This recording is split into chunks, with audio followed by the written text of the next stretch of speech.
길이가 여기 50규빗으로 성경이 보면 그렇게 되어 있어요. 50규빗. 이쪽이 100규빗 이렇게 되어 있어요. 성경 그만 우리 읽었는 게 보면 있다는 거죠. 남쪽이 긴 쪽입니다. 아래쪽 소스가 남쪽이잖아요. 그래서 그거 보면 소스 그 노스 돼 있죠. 그래서 이 서자 옆에 보면 이스트 웨스트 돼 있고 거기에 남쪽이 100규빗 이렇게 돼 있죠. 그 구절에 남쪽의 넓이가 이게 100규빗입니다. 100규빗. 그다음 그것도 내려와서 12절에 보면은 뜰의 옆 곧 서쪽입니다. 서쪽 웨스트죠. 그죠? 서쪽 동쪽이 길이가 똑같아요. 이게 50규빗, 50규빗 이렇게 돼 있어요. 12절에 보면은 50규빗입니다. 이 규빗이 있잖아요. 그죠? 규빗의 그 얘기를 좀 들어보셨나요?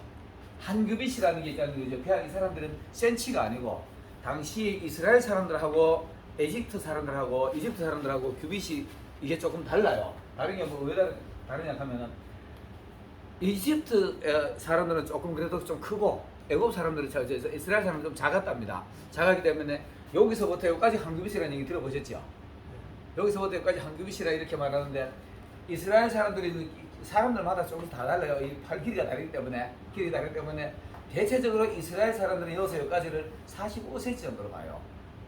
그래서 이스라엘 사람들은 45cm로 보고 이 애굽 사람들은 약 한 50cm로 봐요. 약 한 50cm로 보는데 통상적으로 이해하기 쉽게 50cm로 보면 됩니다. 그 어쨌든 간에 한 규빗이니까 50cm로 하면은 50규빗이면 얼마입니까? 5, 25잖아요. 25m가 되는 겁니다. 25m고 100규빗이면은 50m가 되는 거예요. 그죠? 50cm니까 100이니까 50규빗이니까 50cm니까 50m 이렇게 보면 되는 거죠. 50m, 25m, 50m, 25m 이렇게 보면 되는데 요거를 이제 뭐 설명한 사람 따라 조금씩 다를 수가 있습니다. 지금도 여러분 인터넷에 가지고 1규빗의 그 길이를 보면은 대충 그렇게 나와요. 아마 그렇게 나올 겁니다. 45cm, 50cm 이렇게 나올 거예요. 그러나 우리 이제 이해하기 쉽게 하기 위해서 50cm로 본다면은 50cm로 보고 그 다음에 또 문에 대한 얘기는 나중에 따로 나와요. 문은 보면 이렇게 나와요. 문이 여기서 여기까지 이렇게 됐다 그러면 여기서 여기까지 15규빗으로 나와요. 요거 나중에 이제 성경 또 찾아드릴게요. 나중에 요거 설명할 때 찾아드리는데 15규빗 그럼 30규빗이요. 30규빗 요거 나머지 자동은 20규빗이야. 20규빗인데 그래서 요 15규빗, 30규빗이고 나머지 문이 20규빗. 20규빗 같으면 10m잖아요. 10m. 문이 엄청 넓은 거지. 문이 엄청 넓고 이렇게 되어 있는 겁니다. 그리고 이제 그 설명을 쭉 하는데, 자, 이 설명에서 오늘 내가 큰 틀에서 이제 그 내대로 이 성막을 내가 신학교 공부하면서부터 성막을 강의하는 사람들이 보니까 성막을 제대로 강의를 좀 잘 못하더라고. 대부분 뭐 내가 시원하지 않더라고. 않고 책을 또 몇 권을 사왔는데 거기도 끝까지 가는 분이 한두 분이에요. 몇 분이더라고요. 그때 내가 책을 보니까 몇 분이고 중간쯤 하다가 책을 끝내고 마무리 지우고 말고 이래놨던 때다. 그래서 내대로 도전이 돼가지고 성막 그때부터 내 혼자 막 여고 책거 성경 보고 막 자료 보고 찾아가지고 내대로 하나님 만들어 놨어요. 만들어 놨는 게 지금 이건데 자 어쨌든 간에 하나님의 성막은 이렇게 돼 있고 여기 안 보이니까 이거 어떻게 설명이 안 되네. 여기 요거 반쯤으로 보는 것도만 여기서 그래가지고 요만큼이 성소가 돼요. 이것도 잘 보이네. 잘 보이네.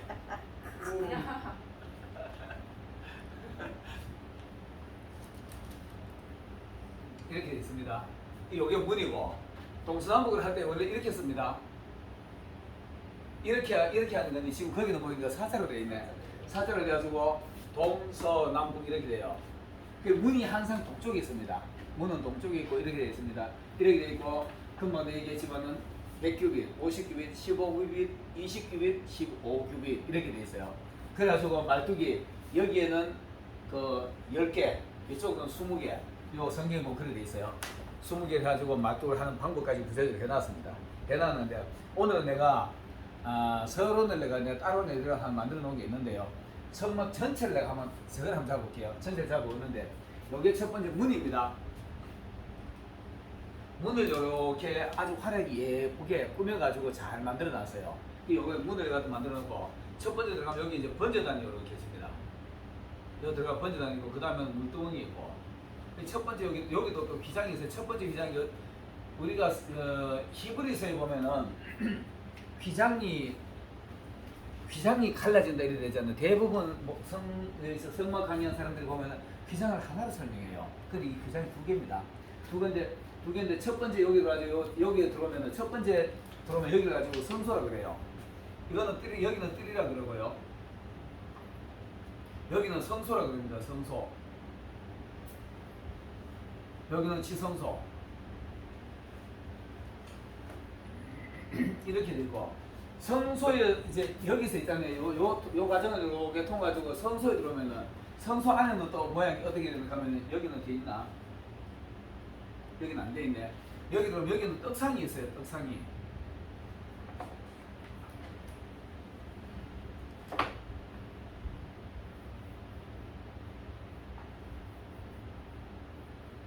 떡상이 돼 있습니다. 떡상이 하여튼 이런 식으로 돼 있어요.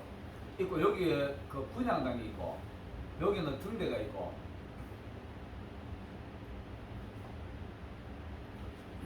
이렇게 성소에 들어가면 이렇게 있고요. 요 안에 들어가면 여기는 이제 법궤 하나밖에 없어요. 다른 건 아무것도 없습니다. 아무것도 없고 법궤만 이렇게 다 있습니다. 이런 것들이 우리가 신앙생활하는 모습하고 비슷한 모습이 나옵니다.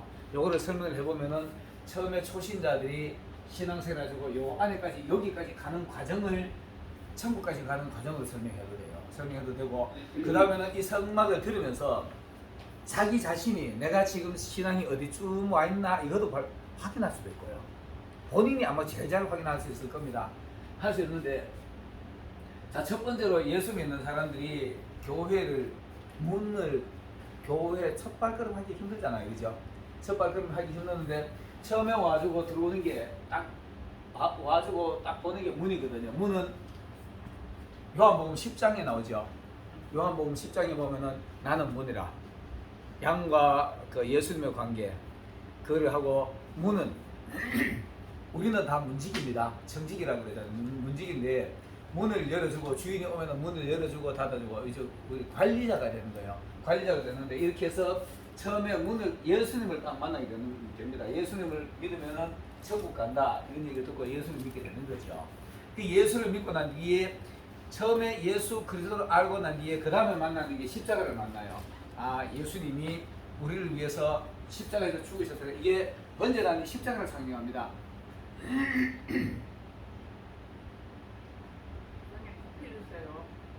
예? 알겠습니다. 다 마셔보겠습니다. 번제단이 이게 십자가를 상징합니다. 번제단인데 어린 양을 잡아가지고 번제단에서 태워 죽이는 거니까 그죠? 이게 6월절에 일어나는 일들이고 그 다음에 죄 지은 사람들이 항상 이렇게 하는 거예요. 그런데 우리가 여기서 요거 하나를 설명하겠습니다.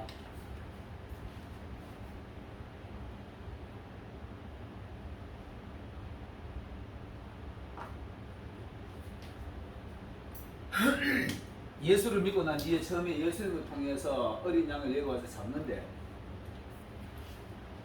우리가 교회에 갈 때 있잖아요. 주일날 사실 요 과정 보면 어떻게 번제단 주일날 예배드리는 게 사실 대예배거든요.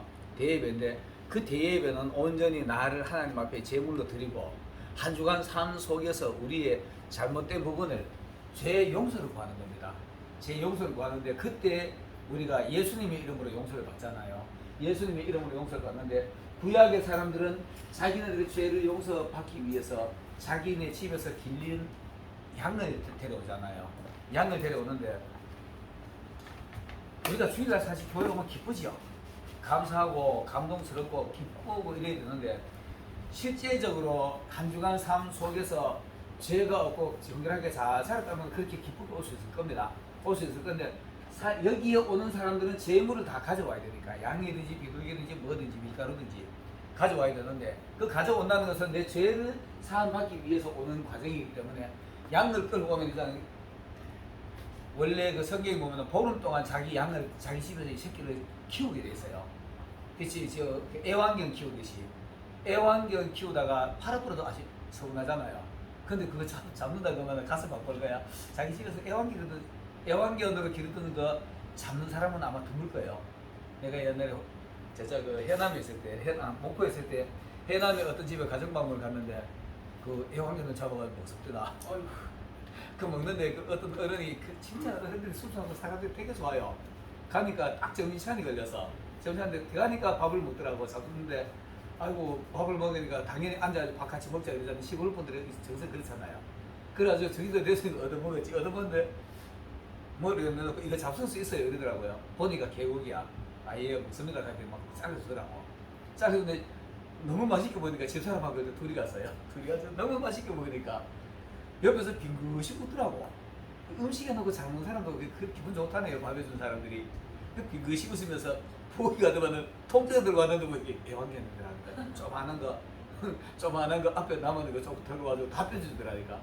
근데 뭐 내가 기른 거 아니고 다 먹었죠. 그게 이제 시골 사람들의 정성이라 그러는데 어쨌든 간에 집 안에서 기르는 애완견도 잡으려고 하면 마음이 아프잖아요. 근데 보는 동안 양이 얼마나 순수합니까? 양 눈만 봐도 이쁘고 막 이러잖아요, 새끼 때는. 근데 그거를 내 죄 때문에 잡으러 오는 겁니다.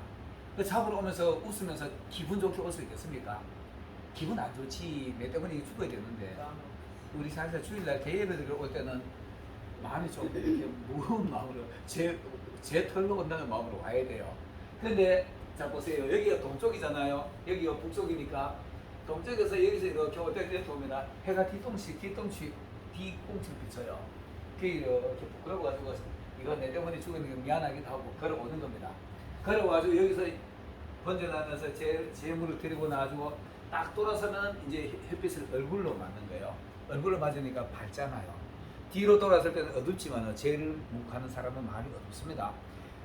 주일날 올 때는 사실상 우리가 좀 이렇게 하나님 앞에 좀 무거운 마음으로 오는 것도 옳은 수도 있어요. 물론 기쁘고 이라도 좋죠. 좋은데 의미상 그래요. 그리고 죄 사함을 번져나는 연소를 잡새끼를 양새끼에다가 이 사람들이 안수를 하잖아요, 그죠? 이 양 머리에다가 안수를 할 때 제사장이 안수하는 걸 착각한 사람이 있어요. 제사장이 하는 거 아닙니다. 내가 하는 거예요, 내가. 내 죄를 네가 다 짊어지고 가라. 그 머리가 다 덮어 씌우는 거예요. 그 제사장이 씌우는 게 아니고 그 제사장이 하는 거 아닙니다. 자기의 죄를 양에게 전가해서 내 대신에 양이 희생을 당하는 거라. 나중에 성경에 보도 그 구절 나올 거예요. 찾아볼게요.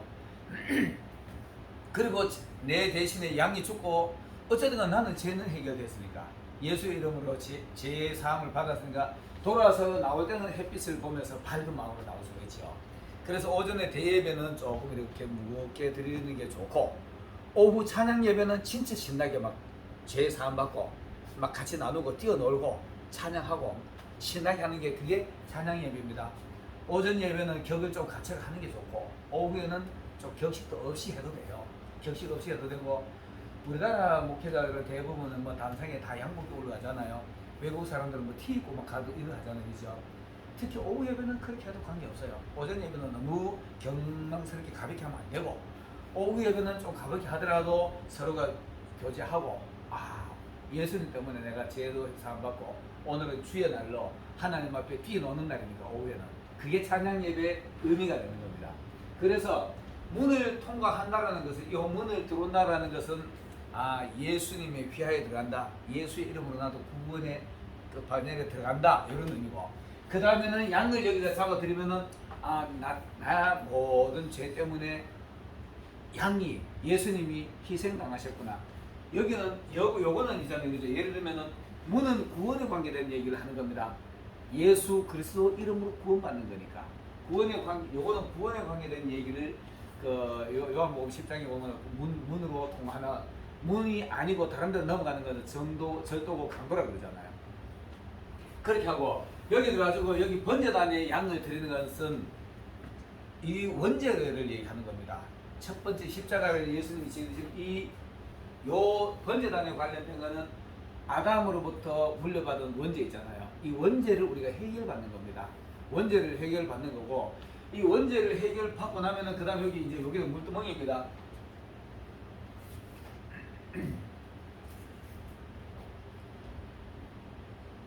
물두멍인데 여기는 이제 손을 씻는 겁니다. 손을 씻고 발을 씻고 여기 이 물두멍을 갖다가 노수로 만드는데요. 구약 시대 때 이스라엘 여인들이 그 시대 다 그랬는 것 같아요. 동물 갖다가 이렇게 평탄을 해가지고 바짝바짝 가는데 막 그게 거울이 돼요. 그 거울이 되는데 여인들의 거울들을 모아가지고 만드는 게 물두멍이다 이렇게 말해요. 그런데 이 물두멍은 치수가 없어요. 다른 건 다 뭐 얼마 이 치수가 나오는데 이거는 치수가 없이 그냥 만든 거예요. 만들기 때문에 이거는 뭐 무한대를 얘기하는 겁니다. 무한대를 얘기하는 건데 이 물두멍에다가 물을 채워놓고 거기 와가지고 내 얼굴에 티가 묻었나 안 묻었나 여성들 얼굴에 화장하는 것처럼 우리도 하나님의 말씀에 와가지고 그 물두멍에 관련된 그 얘기는 요한복음 13장에 보면 예수님이 이 대야에 물을 담아가지고 제자들이 발을 씻겨주잖아요. 발을 씻겨주는데 거기서 이렇게 말합니다. 예수님이 발을 쭉 씻겨주고 나가니까 베드로가 아이고 선생님이 어떻게 내 발을 씻기려 그러니까 내 발 모시면 발을 감추잖아요. 그러니까 내가 네 발을 안 씻어주면 너는 내하고 관계없는 사람이 됐다 이렇게 말해요. 거기서는 꼭 발만 씻깁니다. 발만 씻겼는데 그렇게 베드로가 그 말에 관계없는 사람을 깜짝 놀래가지고 자리 놓치 거 싶어가지고 그럼 나를 목욕까지 씻겨주세요 이러니까 이미 목욕한 자는 이렇게 말해 이미 목욕한 자는 발만 씻으면 된다. 예수님 앞에서 우리가 여기 받고 요 번제단에서 원죄를 해결을 받았으면 그 다음부터 내가 전도를 뛰어다니면서 세상에 내 살면서 사람들하고 충돌하고 감정 상하게 있잖아. 내가 마음 다친 거 내가 또 사소한 죄진 거 그걸 여기서 부지런히 자꾸 씻는 거예요. 우리 손으로 와서 씻고 닦고 거울 들다 보고 잘못된 거 닦고 고치고 하는 게 이게 바로 물두멍의 의미입니다. 사실상 자범죄를 얘기하는 거죠. 여기는 원죄, 구원, 원죄, 요거는 이제 자범죄를 얘기하는 겁니다.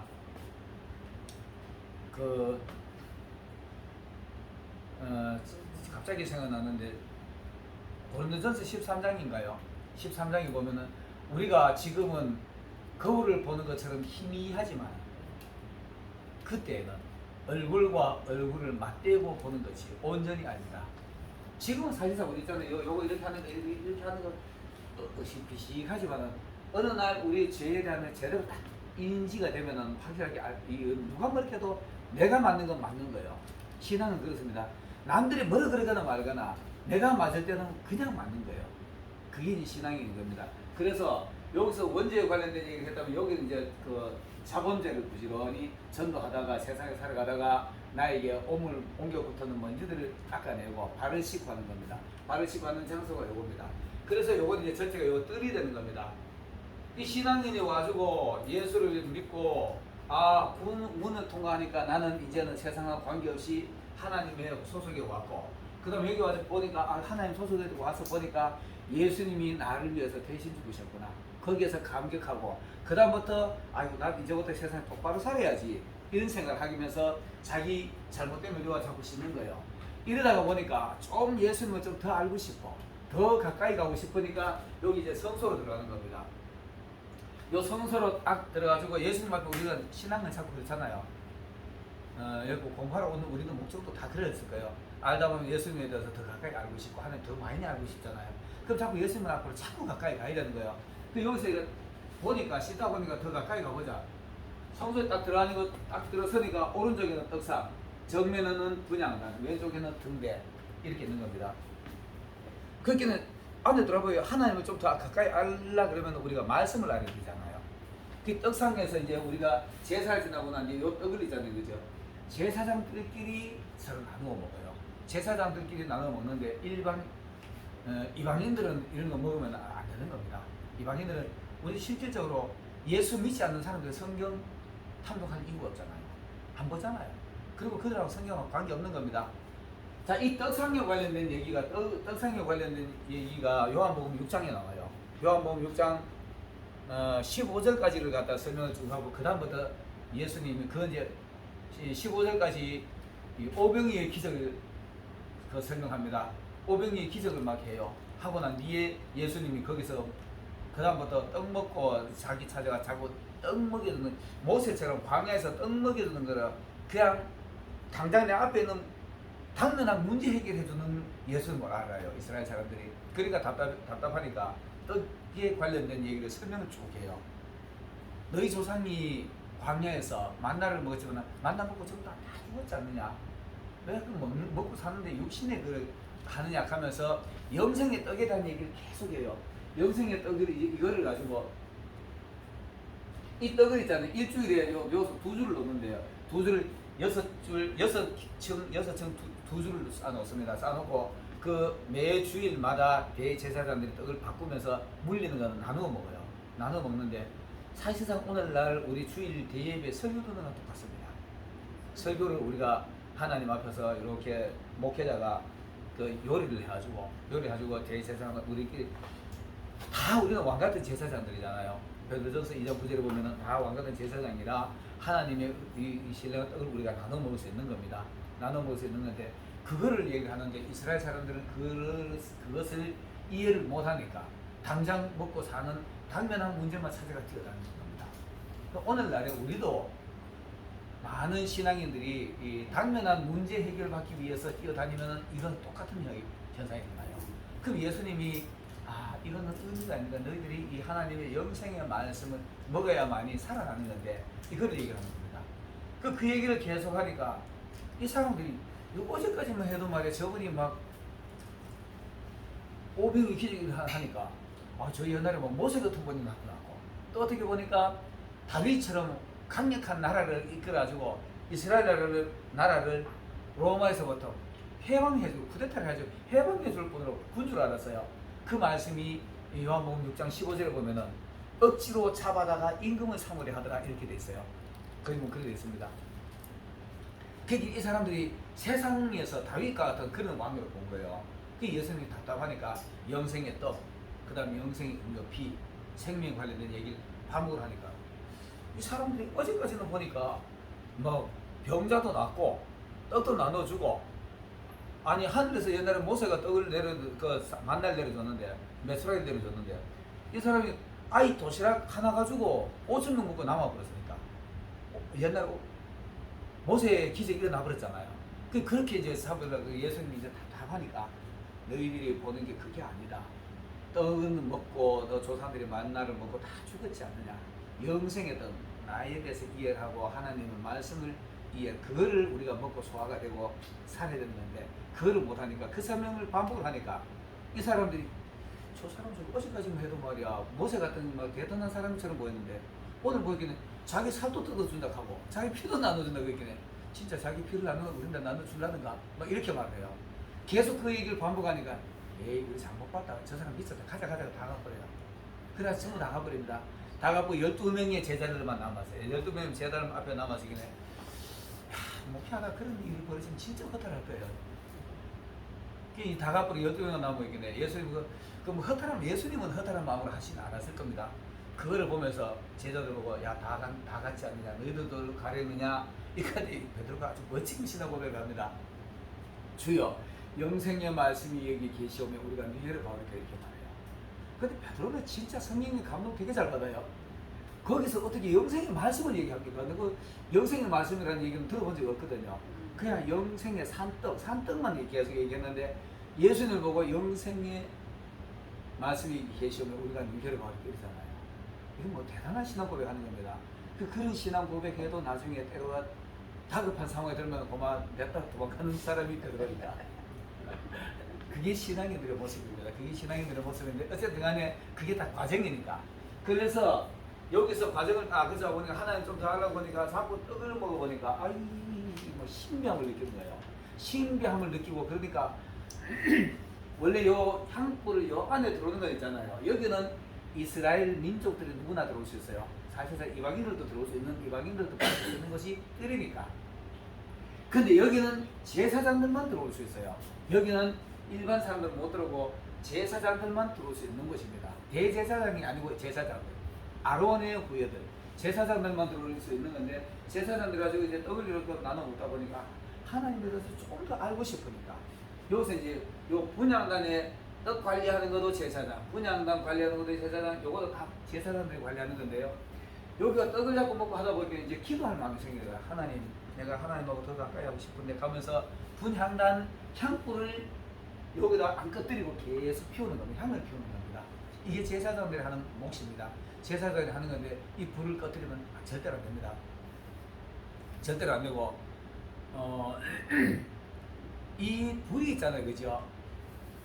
이 번제단의 불이 어디서부터 왔느냐 하면 있잖아요, 그죠? 세상불이 아닙니다. 세상불이 아니고 나중에 이 향불도 이 번제단에서 가져와서 이 불을 피워요. 불을 피우는데 하나님이 모세를 통해 가지고 성막을 다 완성해 놓고 난 뒤에 다 제사를 벌려놓고 불은 안 피웁니다. 불은 안 피우고 여호와여 출애굽기 40장에 보면은 모세가 보니 하나님의 말씀하시는 대로 그대로 되었더라. 이 가감 없이. 그래서 우리 성경을 가감하면 안 된다는 얘기 거기 나옵니다. 가감 없이 말씀한 대로 그대로 되었으니까 그때보다 하나님이 하고 번제물을 올려놓고 기도하니까 하늘에서 불이 막 쫙 내려오는 겁니다. 하늘에서 불이 내려와가지고 이 번제물을 태우고 그때부터 여기서 불이 타기 시작하는 거예요. 이 불이 꺼지지 않습니다. 이 불 꺼뜨리면 안 돼요. 이 불은 꺼뜨리면 안 되고 그리고 이 불을 가지고 여기다 옮겼는데 여기도 향불을 끄시면 안 돼요. 향불을 끄시면 안 되고 제사장들이 와가지고 수시로 향을 갖다 꽂고 또 불 피고 이렇게 해야 되는 겁니다. 이게 뭐냐 하면은 요거는 말씀에 관련된 얘기를 한다면 요거는 이제 기도에 관련된 얘기입니다. 향불 피우는 거는 향불 피우는 거 기도에 관련된 얘기인데 아마 계시록 5장 8절에 나올 거예요. 5장 8절 8장 4절인가 두 군데 아마 나올 거예요. 누가 한번 5장 8절 한번 열어주시길 바랄게요. 계시록 5장 8절 마치 싶은데 내가 이거 적어놓고는 저걸 자료를 뽑게 되는데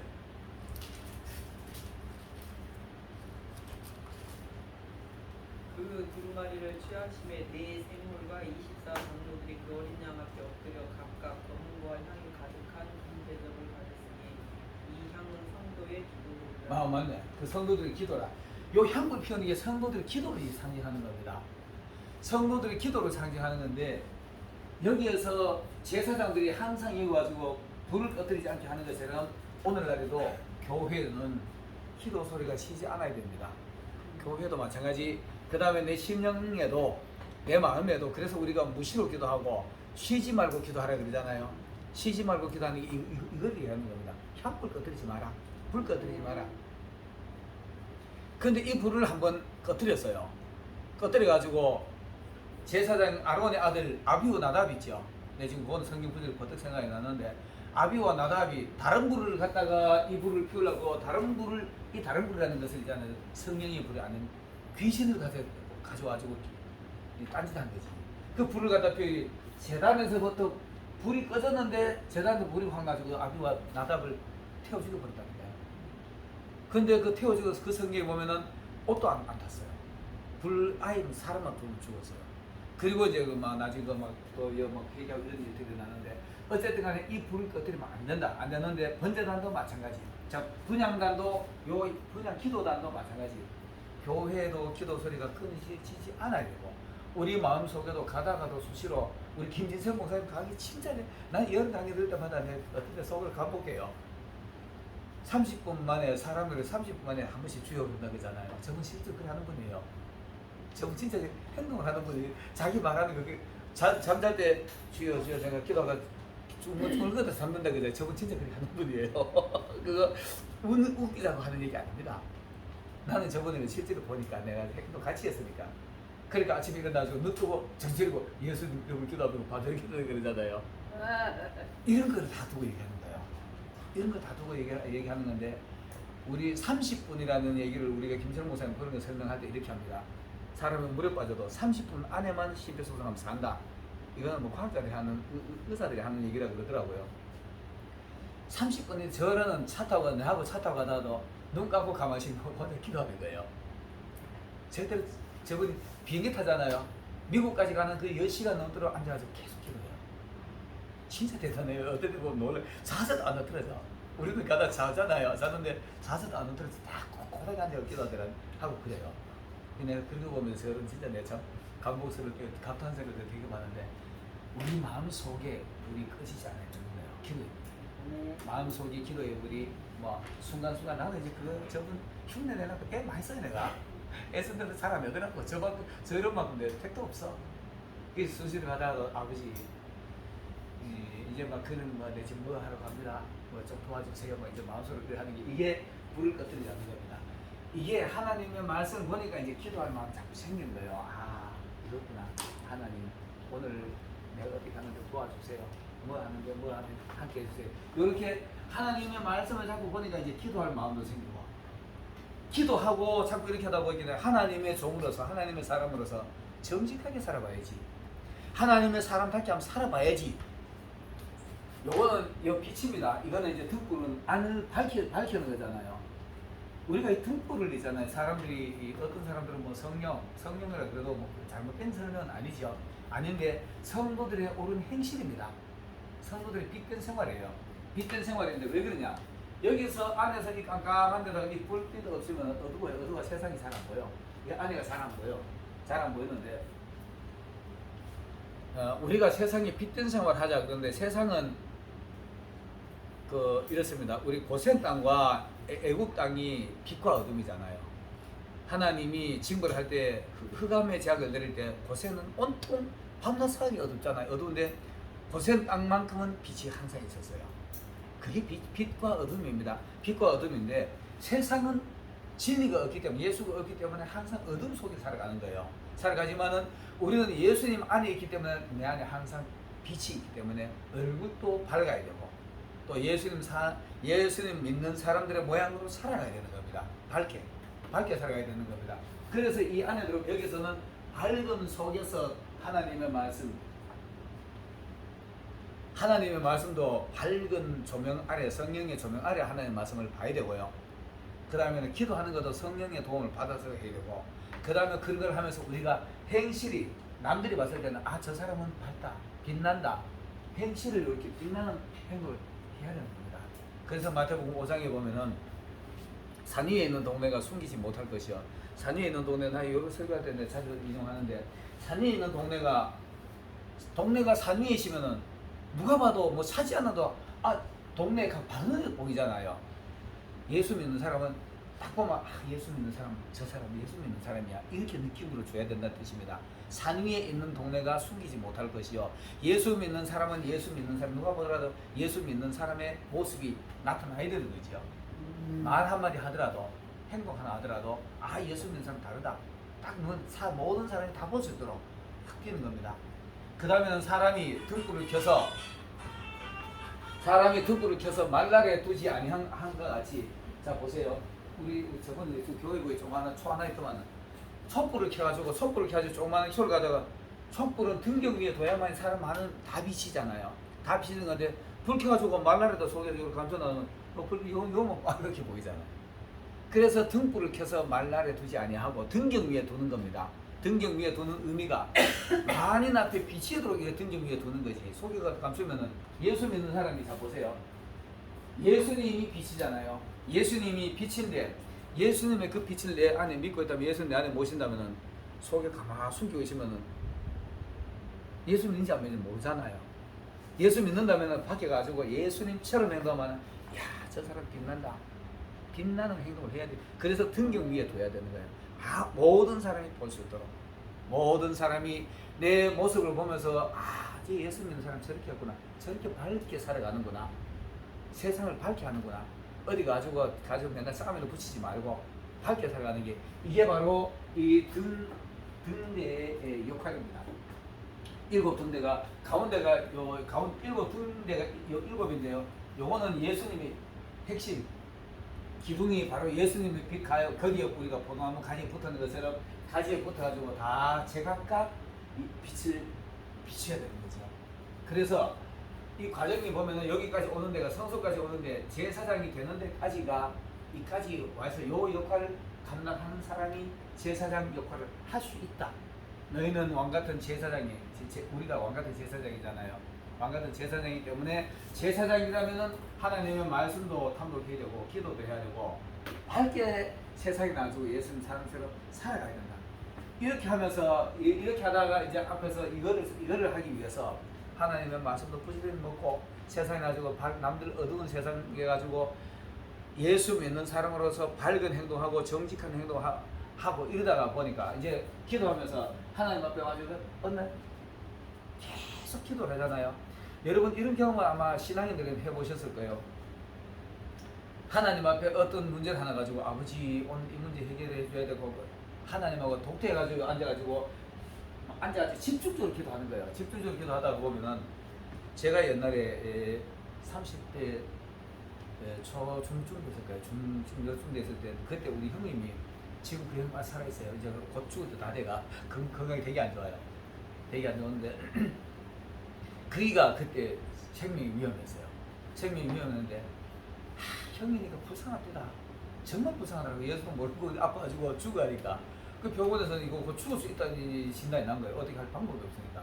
당뇨가 너무 심한데 목 디스크가 어때가지고 하반신 전체가 마비가 오는 거예요. 근데 지금 아직 그 마비 없이 살았습니다. 수술해 살았는데 그때 내가 교회에 와서 기도했어요. 그때 부천의 그 준이동에 할 때인데 단상이 앞 들어가지고 너무 무사해요. 눈물이 막 줄줄 나더라고. 줄줄 나가지고 살려달라고 다른 말 한마디도 못하고 살려주세요. 예수 알 때까지 살려주세요. 예수 알 때까지 살려주세요. 이거 기도했어요. 그리고 잠깐 기도하고 이제 정리하고 이제 떴다고 일어났는데 2시간이 휙 가버렸더라니까요. 2시간이 그렇게 빨리 가지 나 몰랐어요. 잠깐 몇 마디 하고 울다가 끝나는 거던데 2시간이 휙 가버렸다. 그 정도로 절박했던 거야. 이런 기도할 때 있잖아요. 이런 기도할 때 여기서 앉아 기도하면 그때 이 휘장이 쫙 갈라지는 겁니다. 휘장이 쫙 갈라지면 하나님 앞에 가면 우리 시간 없잖아요. 하나님 앞에는 회전하는 그림도 없고 시간이 없습니다. 거기 가서 잠깐 앉았다 나왔는데 2시간 가버렸더라니까. 그래서 우리가 입신한 사람들 잠깐 자다 깨는 것 같은데 3일에서 갔다 그러잖아요. 이틀 3일 대부분 3일 얘기 많이 하잖아요. 3일 얘기하는데 하나님 앞에 우리 시간이 없기 때문에 하나님 앞에 가서 잠깐 있다 나와도 그렇게 시간이 휙 가버리는 겁니다. 이게 여기 불을 끄지 않고 하다 보면 문이 쫙 열리는 겁니다. 문이 열리면은 여기 들어가면은 여기 휘장이 갈라지면은 그때 하나님하고 독대해가지고 주고받고 하는 대화를 하는 거예요. 주고받고 하는 처음에는 그냥 찬송하다 하다가 30분도 지뢰하고 1시간은 무지하게 지뢰하지만은 하나님 앞에 가면 순식간에 한 총각입니다. 총각. 그래가지고 이렇게 기도를 하는데 모세가 이제 여기는 대제사장이 1년에 한 번씩더라고. 모세가 하나님이야 모세야 보고 싶다 이리 와라 하고 모세가 들어가는 자리예요. 그래 가지고 여기에 지성소로 들어가면은 법궤가 있고 법궤 안에는 하나님이 계시고 물론 보이진 않지만 거기가 모세 앞에 앉아가지고 거기는 황금빛이 휘황 여기도 있잖아요. 여기는 아무것도 없어요. 새까만 어둠인데 하나님이 불러들어가면 여기 황금빛이 찬란한 하나님하고 마주하는 자리입니다. 그럼 하나님이 이제 지시하시는 대로 다 받아들고 나와주고 백성들에게 선포하고 이렇게 해요. 선포하기 이런 자리인데 거기에 들어가면 하나님하고 한두 마디 해도 순식간에 시간이 휙 가버리는 이런 장소가 거기입니다.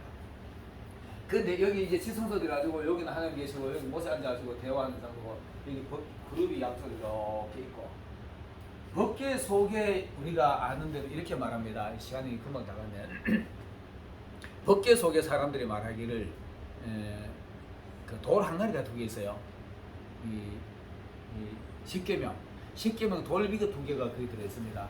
들어있는데 어떤 사람들은 거기에 만나 항아리도 있고 아론의 쌍난 지팡이도 그 속에 있고 이렇게 말하는데 아닙니다.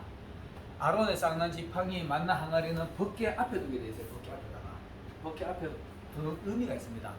법궤 속에는 하나님 속에는 전적으로 하나님의 말씀만 있고요. 하나님의 안에는 말씀만 있고 그 다음에는 그 앞에는 증거예요.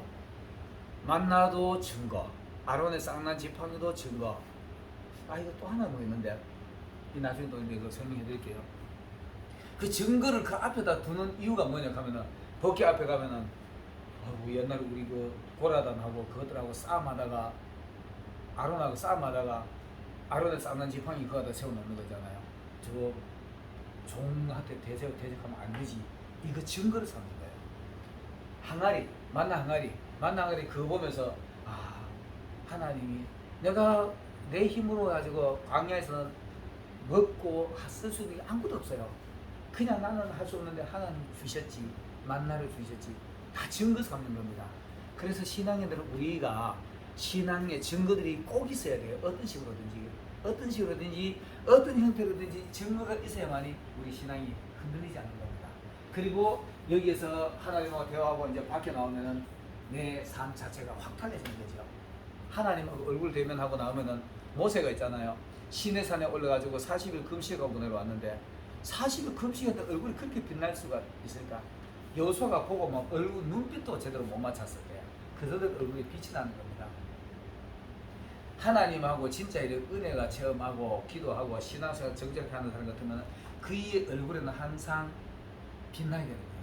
밝아야 되는 거예요. 우리가 여기 막 광채가 쫙 나오는 게 아니고요. 그려 나오는 게 아니고 그의 얼굴 보면 진짜 빛나는 것처럼 얼굴이 밝고 기도하고 나온 사람은 평화롭고 그 얼굴만 봐도 은혜가 되고 이런 예수님이 그림에 보고 성화에 보면 항상 이 후광이 있잖아요. 동그랗게.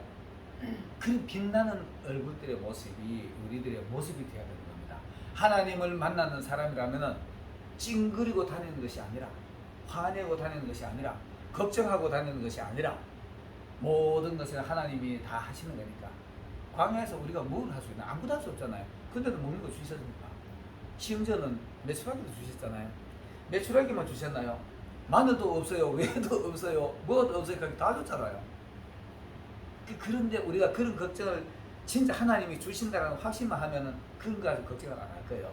신앙이 들어가면은 제 자랑 하나 할게요. 제가 요즘 실질적으로 그 정도까지 완전히 갔는지 모르겠지만은 돈 때문에 내 걱정하고 이러진 않아요. 단지 내 지금 교회 환경만 좀 하나님 교회 좀 옮겨주세요. 요즘 내 그 교회 계속 하고 있습니다. 교회 옮겨주세요. 나는 괜찮은데 오는 분들마다 좀 불편하니까 목사님 계단에 그 내가 냄새나 그렇게 정리하세요. 내 저거 화장실 개씩 만들었어. 그리고 저 고장나는 거 내가 요번에 방황을 해야 되게 해가지고 내가 저거 어떻게 또 고쳐야 되니까 저거 그게 어쨌든가 그래서 내가 이제 내가 얘기는 뭐냐 하면 하나님 앞에 내가 기도하고 맨날 여기 되는 건데 무슨 뭐 당장 보니까 뭐 우리 여기 가는 사람도 그렇고 우리 교회 어른들도 많고 하니까 제가 내가 좀 어른들 좀 쉽게 해드려봐야지 내 생각을 해두고 나한테 저 후회하고 있는 거예요. 그 어쨌든 간에 우리는 이렇습니다. 하나님이 하신다라고 생각하는 것 같으면은 어떤 내 앞에 당면한 일은 내가 먼저 해야 됩니다. 내가 먼저 하나님 내가 오늘 갈 때 도와주세요. 물론 하나님 뜻하고 우리 잘못된 행동할 수 있어요. 제가 하는 것처럼 할 수 있습니다. 근데 있잖아요. 하나님은 이렇습니다. 내가 우리 아들하고 비교를 자주 하는데 내 아들 있잖아요. 어려서부터 내가 이렇게 뭐 하나 조그마한 나는 늦게 아들 낳는 게 내가 진짜 하나님하고 가까워진 데 엄청 도움이 되었어요. 장모님하고 뭐 다 똑같으시겠지만 일찍 결혼해 애 낳고 애 이쁜 줄 모르고 바쁘게 사셨잖아요. 근데 저는 애 이쁜 거 다 봤거든요. 사소한 거 하는 거 보면 진짜 이쁘더라고. 유빈아 뭐 하나 좀 해야지 그거 좀 해봐라 하면 하려고 애쓰는 거 있잖아요. 하다 아빠 이거 안 돼요 도와주세요 하면 내가 가서 해보면 순식간 하잖아요. 근데 지가 하려고 애쓰는 게 이쁘더라니까. 내가 보면 아이고 저기 이렇게 하면 되는데 친구들도 가만 보고 있는 게 하더라고. 그러니까 하나님이 그렇게 하신다고 봐요. 하나님과 우리의 모습을 내가 실수할지라도 하는 거 보고 하나님을 위해서 뭔가 하려고 애쓰는 모습을 하나님 이뻐하신다고 나 확신합니다. 내가 우리 아들을 보고 내가 그걸 자주 느껴요. 자주 느끼고 그래서 지금도 내가 애 보면 이쁘다니까 막 이쁘고 이래요. 그래서 우리가 있잖아요.